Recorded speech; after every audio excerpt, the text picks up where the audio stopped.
കേരള തീരത്തിനടുത്ത് അറബിക്കടലിൽ അപകടത്തിൽപ്പെട്ട വാൻഖായ് 503 എന്ന ചരക്ക് കപ്പലിലെ തീയണയ്ക്കാൻ തീവ്ര ശ്രമം തുടരുകയാണ്. നാവികസേനയുടെയും കോസ്റ്റ് ഗാർഡിന്റെയും നേതൃത്വത്തിലാണ് രക്ഷാദൌത്യം. കാണാതായ 4 പേർക്കായി തെരച്ചിൽ തുടരുന്നുണ്ട്. കപ്പലിലെ തീ ഇതുവരെ നിയന്ത്രണ വിധേയമാക്കാൻ കഴിഞ്ഞിട്ടില്ല. ഞാൻ അറിഞ്ഞിരിക്കുന്ന ship as of now stable എന്ന് പറഞ്ഞാൽ ship is on even keel, ചരിഞ്ഞിട്ടൊന്നുമില്ല. ഫയർ കണ്ടിന്യൂ ചെയ്തുകൊണ്ടിരിക്കുക ഇപ്പോൾ ആസ് ഓഫ് നൗ. സോ ഇതൊരു ഡോണിയർ തിരിച്ചു വന്നു കഴിഞ്ഞിട്ട് നമുക്ക് ഫർദർ അനലൈസസ് പറയാൻ പറ്റുള്ളൂ. ആസ് ഓഫ് നൗ ഈ നമുക്ക് അറിയാൻ കഴിയും 18 പേരും ലൈഫ് റാഫ്റ്റിലായിരുന്നു. ഷിപ്പിനെ അബാൻഡൻ ചെയ്ത് കഴിഞ്ഞിട്ട് ആ 4 പേര് മിസ്സിങ്. ആസ് ഓഫ് നൗ ഇപ്പോഴും മിസ്സിങ്. സോ അതിനുള്ള സെർച്ച് നടന്നുകൊണ്ടിരിക്കും. അത് ഇപ്പോഴത്തെ സമയത്ത് തീ പിടിച്ചതുകൊണ്ട് ഷിപ്പൊക്കെ ഇച്ചിരി ഹോട്ട് കണ്ടീഷനിലായിരിക്കും. സോ ഒരാൾക്ക് അതിൻ്റെ മണ്ടയ്ക്ക് പോയി എക്സ്റ്റിങ്ക്വിഷ് ചെയ്യാനുള്ള ഇതില്ല. അതുകൊണ്ട് ആദ്യം കൂളിംഗ് ഡൗൺ ചെയ്യുന്നത്. അഡ്ജോയിനിങ് ഷിപ്സ് കൂൾ ഡൗൺ ചെയ്ത് കഴിഞ്ഞിട്ട് പിന്നെ സ്റ്റെപ്പ് ബൈ സ്റ്റെപ്പ് പ്രൊസീജിയർ പോകുമ്പോൾ.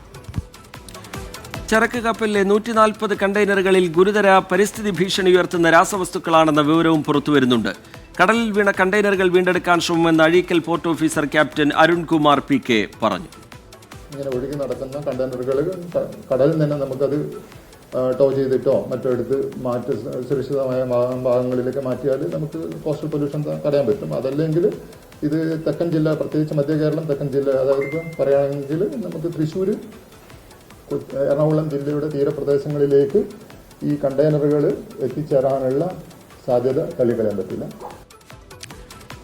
കപ്പലിൽ നിന്ന് കടലിലേക്ക് എണ്ണയും രാസവസ്തുക്കളും പടരുന്നത് തടയാൻ ഡച്ച് കമ്പനിയുടെ വിദഗ്ധർ എത്തും. ചികിത്സയിലുള്ള 2 പേർ അപകടനില തരണം ചെയ്തുവെന്ന് പൂർണ്ണമായി പറയാൻ കഴിയില്ല എന്ന് ചികിത്സയ്ക്ക് നേതൃത്വം നൽകുന്ന ഡോക്ടർ ദിനേശ് കദം വ്യക്തമാക്കി.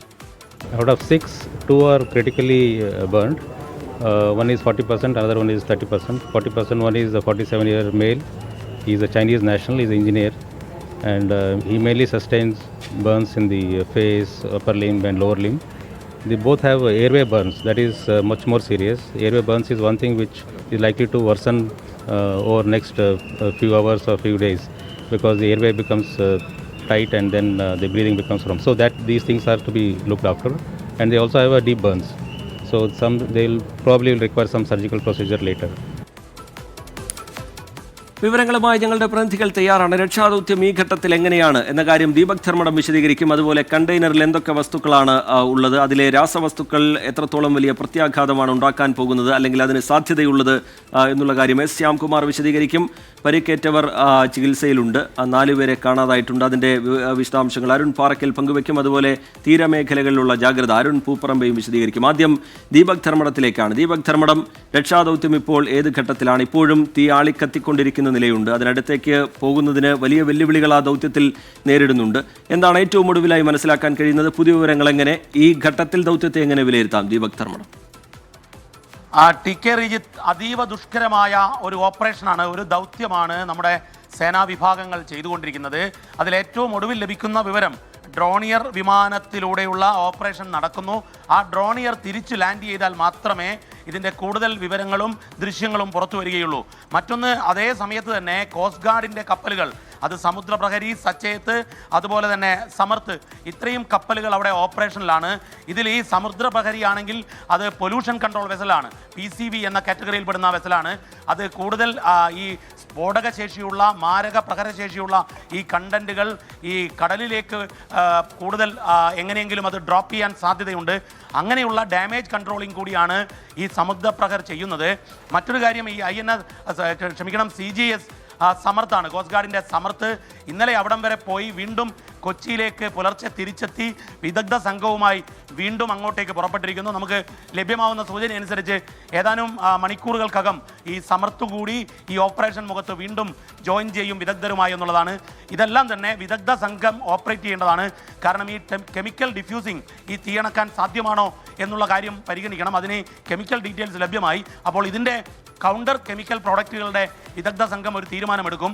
മറ്റൊരു പ്രധാനപ്പെട്ട കാര്യം, ഒരേ സമയത്ത് തന്നെ ഈ തീയണക്കാനുള്ള ശ്രമം അതിവിദഗ്ധമായി, അതായത് കമ്പൈൻഡ് ഫയർ ഫൈറ്റിംഗ് ആണ് നടക്കുന്നത്. വാട്ടർ ജെറ്റ് ഉപയോഗിച്ചുള്ള ഫയർ ഫൈറ്റിംഗ് നടക്കുകയാണ്. പക്ഷേ തീ നിയന്ത്രണ വിധേയമാകുന്നില്ല എന്നുള്ളതാണ് വസ്തുത. സമാനമായി തന്നെ ഈ കപ്പലിനെ ചിൽ ഡൗൺ ചെയ്യാൻ, കാരണം കപ്പൽ മെറ്റലാണ്, അതീവമായി തീച്ചൂട് ഏറ്റുകൊണ്ട് പൊള്ളുകയാണ്. ഇതിന് ടാങ്കറുണ്ട്. 2 ടാങ്കറുകൾ ഈ കപ്പലിൻ്റെ പുറകുവശത്ത് ഫ്യൂവൽ ടാങ്കറും റിസർവ് ടാങ്കുമുണ്ട്. അത് പൊട്ടിത്തെറിക്കാനുള്ള സാധ്യത ഒഴിവാക്കാൻ വേണ്ടി ഈ കൂൾ ഡൗൺ ചെയ്യുക എന്ന പ്രവർത്തനം കൂടി നടത്തിക്കൊണ്ടിരിക്കുകയാണ്. കാരണം ഒരു പൊട്ടിത്തെറി ഉണ്ടായിക്കഴിഞ്ഞാൽ അത് തീരത്തെ പോലും ബാധിച്ചേക്കാം എന്നുള്ളതാണ് സാധ്യത. അതുകൊണ്ട് അതീവ ജാഗ്രതയിൽ ശ്രദ്ധാലുക്കളായാണ് ഇപ്പോൾ പ്രവർത്തനം നടത്തുന്നത്. മറ്റൊരു കാര്യം, ഈ കണ്ടെയ്നറിൽ നിന്നും കപ്പലിൽ നിന്നും കണ്ടെയ്നറുകൾ തെറിച്ചു വീണിട്ടുണ്ട്. ആ കണ്ടെയ്നറുകൾ മറ്റ് ഓപ്പറേഷന് തടസ്സം സൃഷ്ടിക്കാതിരിക്കാനുള്ള സുരക്ഷിതമായ അകലം കീപ്പ് ചെയ്തുകൊണ്ടാണ് ഈ വാട്ടർ ജെറ്റ് ഓപ്പറേഷൻ കൂടി നടക്കുന്നത് എന്നതും നിർണായകമാണ്. റിജിത്ത്, ദീപക്, ഇപ്പോഴും ആ കപ്പൽ ചെരിഞ്ഞിട്ടില്ല, അത് നേരെയുള്ള നിലയിൽ തന്നെയാണുള്ളത്. പക്ഷേ വെല്ലുവിളിയായി മാറുന്നത് വലിയ രീതിയിൽ അതിനകത്ത് നിന്ന് കണ്ടെയ്നറുകൾ കത്തുന്നുണ്ട്. അതിൻ്റെ ഏതാണ്ട് എല്ലാ മേഖലകളിലും തീ വ്യാപിച്ചു കഴിഞ്ഞിട്ടുണ്ട് എന്നുള്ളതാണ്. കനത്ത ചൂട് അനുഭവപ്പെടുന്നുണ്ട്. അതിലേക്ക് വെള്ളം ചീറ്റുക എന്നൊക്കെ പറഞ്ഞാൽ പ്രായോഗികമായി വലിയ വെല്ലുവിളി നേരിടുന്ന ദൗത്യമാണ്. ഈ കണ്ടെയ്നറുകളിൽ എന്തൊക്കെയാണുള്ളത് എന്നത് സംബന്ധിച്ച് ഇപ്പോഴും ഒരു വ്യക്തത വന്നിട്ടില്ല. അതുകൊണ്ട് തന്നെ അതിനെ സമീപിക്കുക എന്ന് ഇപ്പോഴത്തെ പുതിയ ദൃശ്യങ്ങൾ കൂടി പുറത്തു വരുന്നുണ്ട്. അതാണ് പ്രേക്ഷകർ കാണുന്നത്.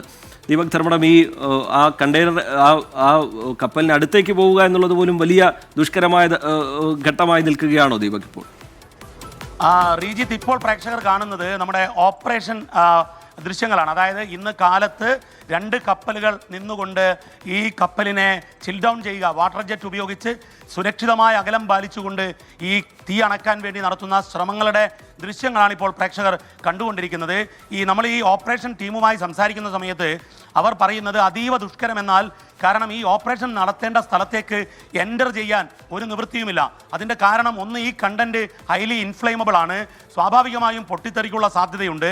മറ്റൊന്ന്, കപ്പലാണെങ്കിൽ അപകടകരമായ സാഹചര്യത്തിലാണ്. നേരത്തെ ക്യാപ്റ്റൻ അതുൽ പിള്ള പറഞ്ഞു ഈ കപ്പൽ ചെരിഞ്ഞിട്ടില്ല എന്നുള്ളതൊരു ഭാഗ്യമാണ്. പക്ഷേ എന്നാൽ കപ്പൽ ഫ്ലോട്ട് ചെയ്യുന്നുണ്ട്, അതിൻ്റെ നിയന്ത്രണം പൂർണ്ണമായും നഷ്ടപ്പെട്ടു. അപ്പോൾ അതിൻ്റെ ഫ്ലോട്ടിംഗ് അനുസരിച്ച് മറ്റ് കപ്പലുകൾ, ഈ സേനയുടെ കപ്പലുകളെല്ലാം തന്നെ അതിനനുസരിച്ച് നിലയുറപ്പിച്ചുകൊണ്ടാണ് വാട്ടർ ജെറ്റ് ഉപയോഗിച്ചുകൊണ്ടുള്ള ഫയർ ഫൈറ്റിംഗ് തുടരുന്നത്. ഇതിൽ ഏറ്റവും പ്രധാനപ്പെട്ട പ്രശ്നം അപ്പർ ഡെക്കിൽ നിന്നും ലോവർ ഡെക്കിലേക്കും ഇതിൻ്റെ മെക്കാനിക്കൽ ഏരിയയിലേക്കും, അതായത് എൻജിൻ റൂം, അതുപോലെ തന്നെ ഞാൻ നേരത്തെ പറഞ്ഞ ഇതിൻ്റെ ഫ്യൂവൽ ടാങ്കുണ്ട്, ഫ്യൂവൽ ടാങ്കും റിസർവ് ടാങ്കും, ഇതിലേക്ക്, ഇത് കപ്പലിൻ്റെ പുറകു ഭാഗത്താണ്. അപ്പോൾ എൻജിനിൽ നിന്നും എൻജിൻ റൂമിലേക്ക് തീ പടർന്നു കഴിഞ്ഞാൽ അതിവേഗം തന്നെ അത് ഫ്യൂവൽ ടാങ്കിലേക്ക് പോകും. അപ്പോൾ വലിയൊരു പൊട്ടിത്തെറിയും വലിയൊരു ബ്ലാസ്റ്റിനുള്ള സാധ്യത മാത്രമല്ല അങ്ങനെ ഒരു വിവരങ്ങൾ നൽകുന്നത്. ചില പുതിയ വിവരങ്ങൾ കൂടി വിഷ്ണു സുരേഷ് അറിയിക്കുന്നുണ്ട്.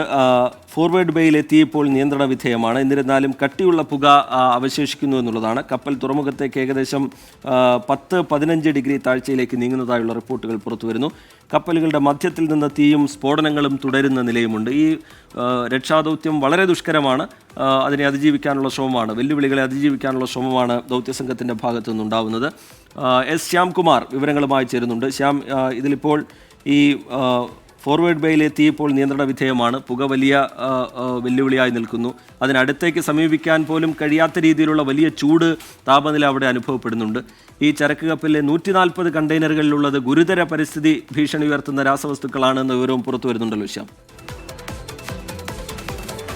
റിജിത്ത്, ഇതിൽ ഏറ്റവും പ്രധാനപ്പെട്ട ഒരു കാര്യമാണ് ഇപ്പോൾ നമ്മൾ പങ്കുവെക്കുന്നത്. അതായത് തീപിടിച്ച കപ്പൽ നിലവിലുള്ള സ്ഥാനത്ത് നിന്ന് തെക്കു ഭാഗത്തേക്ക് നീങ്ങുന്നു. അത് പതുക്കെയാണെങ്കിലും ഒഴുകി നീങ്ങുന്നു എന്നുള്ളതാണ് ഒരു പ്രധാനപ്പെട്ട വസ്തുത. അതൊരു തീപിടിച്ച കപ്പൽ അങ്ങനെ നീങ്ങുന്നത് ചുറ്റുമുള്ള സുരക്ഷ, ആ തീ അണയ്ക്കാൻ വന്ന കപ്പലുകൾക്കും വലിയ ബുദ്ധിമുട്ടാണ് ഉണ്ടാക്കുന്നത്. ആ കപ്പലിൽ 2000 ടൺ എണ്ണയാണ്, അതായത് പെട്രോളാണ് ശേഖരിച്ച് വെച്ചിരിക്കുന്നത്. 240 ടൺ ഡീസലുണ്ട്. ഇത് ഈ തീപിടുത്തത്തിൻ്റെ പ്രഹരശേഷി കൂട്ടുകയും ആഘാതം വർദ്ധിപ്പിക്കുകയും ചെയ്യുമെന്നുള്ളതാണ് ഇപ്പോൾ വിലയിരുത്തിയിരിക്കുന്നത്. അതിന് പുറമെയാണ് ഇപ്പോൾ ഫോർവേഡ് ബേയിലെ തീ നിയന്ത്രണ വിധേയമാക്കി എന്നുള്ള ആശ്വാസകരമായ വാർത്ത വരുന്നത്. അപ്പോഴും കപ്പലിൻ്റെ മധ്യഭാഗത്ത് നിന്ന് പൊട്ടിത്തെറികളും സ്ഫോടന ശബ്ദങ്ങളും കേൾക്കുന്നു എന്നുള്ളത് തന്നെ ഈ അപകടത്തിൻ്റെ തീവ്രത എത്രത്തോളമാണ് എന്നുള്ളതാണ്. നേവി ഉദ്യോഗസ്ഥർ നേരത്തെ നമ്മളുമായി സംസാരിക്കുമ്പോൾ പറയുന്ന ഒരു കാര്യം, ഇപ്പോൾ തീ കത്തിക്കൊണ്ടിരിക്കുന്ന ഭാഗത്താണ് കപ്പലിലെ ഇന്ധനശേഖരത്തിൻ്റെ ഭാഗം കൂടി അടുത്തു വരുന്നത്. അത് ഈ അപകടത്തിൻ്റെ തോത് വർദ്ധിപ്പിക്കാൻ ഇടയാക്കും എന്നുള്ളതാണ്. നിലവിൽ കപ്പലിൽ കത്തിക്കൊണ്ടിരിക്കുന്നത് രാസവസ്തുക്കൾ ഉൾപ്പെടെയുള്ള ഭാഗങ്ങളും ഭാഗങ്ങൾ, അതായത് തീ പിടിക്കാൻ സാധ്യതയുള്ള കപ്പലിലെ കണ്ടെയ്നറുകളിൽ 13 കണ്ടെയ്നറുകളിലാണ് അത്തരം സാധനങ്ങൾ ഉണ്ടായിരുന്നത്. ആ വസ്തുക്കളാണ് ഇപ്പോൾ കത്തിക്കൊണ്ടിരിക്കുന്നത് എന്നുള്ള വിവരം കൂടി കോസ്റ്റ് ഗാർഡിൻ്റെയും നേവിയുടെയും ഉദ്യോഗസ്ഥർ നമ്മളുമായി പങ്കുവെക്കുന്നുണ്ട്. ഇതിനപ്പുറത്തേക്ക് ഈ കപ്പലിലുള്ള അപകടകരമായ രാസവസ്തുക്കൾ, അത് അതീവ അപകടകരമായ രാസവസ്തുക്കൾ തന്നെയാണ് എന്നുള്ളതാണ് ഉദ്യോഗസ്ഥർ പറയുന്നത്. അതുകൊണ്ട് തന്നെയാണ് ഈ കപ്പൽ അപകടം തീരത്തെ അല്ലെങ്കിൽ സമുദ്രജലത്തെ എത്രത്തോളം മലിനമാക്കും, എത്രത്തോളം ആഘാതമുണ്ടാക്കും എന്നുള്ള പേടിയും ചർച്ചകളും ഉയരുകയും ചെയ്യുന്നത്. നിലവിൽ INS സമർത്ഥ് എന്ന കപ്പൽ ആണ് ഇവിടെ നിന്നുള്ള രക്ഷാപ്രവർത്തകരുമായി അങ്ങോട്ട് പോയിരിക്കുന്നത്. അത് നെതർലൻഡ്സിൽ നിന്നുള്ള കപ്പൽ കമ്പനി ഏർപ്പാടാക്കിയ റെസ്ക്യൂ ടീമിലെ ഉദ്യോഗസ്ഥർ ഉൾപ്പെടെയുണ്ട്. അത് ലോകത്തെ തന്നെ ഏറ്റവും പ്രധാനപ്പെട്ട റെസ്ക്യൂ ടീമുകളിലെ ആളുകൾ ഉൾപ്പെടെയാണ് ഇവിടെ എത്തിക്കുകയും അവർ അങ്ങോട്ട് നീങ്ങുകയും ചെയ്തിരിക്കുന്നത്. ഏറ്റവും പ്രധാനപ്പെട്ട കാര്യം ഈ കപ്പലിനുള്ളിലുള്ള രാസവസ്തുക്കൾ തന്നെയാണ്. പെയിൻറ് നിർമ്മാണത്തിന് മറ്റും ഉപയോഗിക്കുന്ന ഈഥൈൽ, മീഥൈൽ, കീറ്റോൺ 40 കണ്ടെയ്നറുകളിലാണുള്ളത്. 12 കണ്ടെയ്നറുകളിൽ നാഫ്തലിനുണ്ട്. പാരാഫോർമാൾ ഡീഹൈഡ് കപ്പലിനുള്ളിൽ സൂക്ഷിച്ചിട്ടുണ്ട്. 167 പെട്ടി ലിഥിയം ബാറ്ററികളുണ്ട്.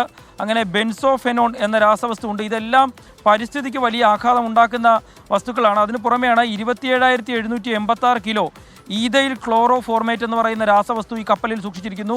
ഇതെല്ലാം തീപിടുത്തത്തിൽ ഏത് രീതിയിൽ പ്രതിപ്രവർത്തിക്കും എന്നുള്ളതാണ് ഏറ്റവും ആശങ്ക ഉണർത്തുന്ന കാര്യം. അതുകൊണ്ട് തന്നെയാണ് ഈ കപ്പൽ അപകടം കഴിഞ്ഞ ആഴ്ച ഉണ്ടായ അപകടത്തെക്കാൾ ദുരന്ത ഭീഷണി, പാരിസ്ഥിതിക ദുരന്ത ഭീഷണി കൂട്ടുന്നതാണ് എന്ന് മത്സ്യത്തൊഴിലാളികളും വിദഗ്ധരും ഉൾപ്പെടെ പറയുന്നത്. ഏതായാലും തീ നിയന്ത്രണ വിധേയമായിട്ടില്ല.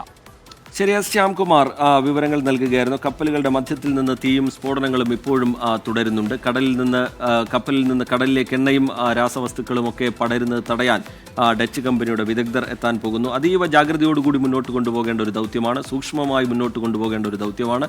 അത് നാവികസേനയുടെയും കോസ്റ്റ് ഗാർഡിൻ്റെയും ഒക്കെ ഭാഗത്തു നിന്നുണ്ടാവുന്നു. ഏറ്റവും പുതിയ വിവരങ്ങൾ പങ്കുവയ്ക്കുകയായിരുന്നു എസ് ശ്യാംകുമാറും അതുപോലെ ദീപക് ധർമ്മടവും. ഇനി എന്താണ് ഇതിൽ പരിക്കേറ്റവരുടെ ആരോഗ്യനില എന്താണ് എന്നതിൻ്റെ വിവരങ്ങൾ തേടേണ്ടതുണ്ട്. 4 പേരെ കാണാതായിട്ടുണ്ട്. അവർക്കായുള്ള തെരച്ചിലും നടക്കുന്നുണ്ട്. അതിൻ്റെ വിശദാംശങ്ങൾ അരുൺ പാറയ്ക്കലും ഒപ്പം തീരത്തേക്ക് ഈ കണ്ടെയ്നറുകൾ ഒഴുകിയെത്താനുള്ള സാധ്യത, അത് മുന്നിൽ കണ്ടുകൊണ്ട് തീരത്തുണ്ടാവുന്ന ജാഗ്രത, അതിൻ്റെ വിശദാംശങ്ങൾ അരുൺ പൂപ്പറമ്പയും പങ്കുവയ്ക്കും. ഒപ്പം തന്നെ അഡ്വക്കേറ്റ് TJ മാത്യുവും, മാരിടൈം നിയമവിദഗ്ധനായ അഡ്വക്കേറ്റ് TJ മാത്യുവും നമുക്കൊപ്പം ചേരും.